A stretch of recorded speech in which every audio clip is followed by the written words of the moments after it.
என் முதற் கண்வணக்கம். இந்தியாவின் தலை சிறந்த தலைவர்களில் ஒருவரான காமராஜரின் பிறந்த நாளை கொண்டாடிக் கொண்டிருக்கிறோம். அவரை பற்றி பேச அவரது பிறந்த நாளான இன்று நான் உங்கள் முன் நிற்பதில் எனக்கு மிகுந்த மகிழ்ச்சியாக இருக்கிறது. காமராஜர் அவர்கள் ஒரு தொலைநோக்கு அரசியல்வாதி மட்டுமல்ல, சமூக சீர்திருத்தவாதியும் ஆவார். மக்கள் தொண்டே அவரது குறிக்கோளானது.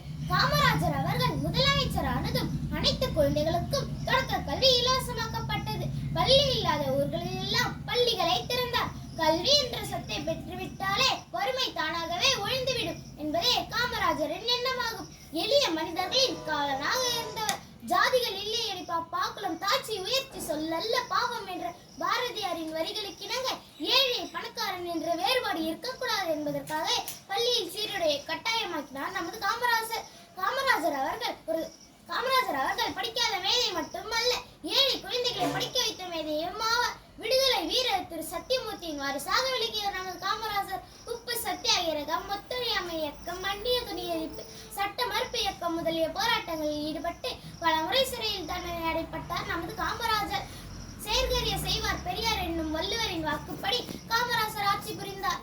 9 ஆண்டுகள் தமிழகத்தின் முதலமைச்சராக இருந்தபோது நீர்ப்பாசன திட்டங்கள், நீர்மீன் திட்டங்கள், அணைக்கட்டுகள், தொழில் வளர்ச்சி என அவரது ஆட்சியில் நமது நாடு பலமான நாடு ஆனது. காமராஜரின் ஆட்சி காலம் தமிழகத்தின் பொற்காலமானது. எல்லோருடைய வாழ்க்கையும் வரலாறு ஆவதில்லை, வரலாறாயானவர்கள் தனக்காக வாழ்ந்ததில்லை என்ற பொன்மொழிக்கு பொருந்தி வாழ்ந்தவர் நமது காமராஜர். அவரை போற்றி வழங்கி என் உரையை நிறைவு செய்கிறேன். நன்றி, வணக்கம்.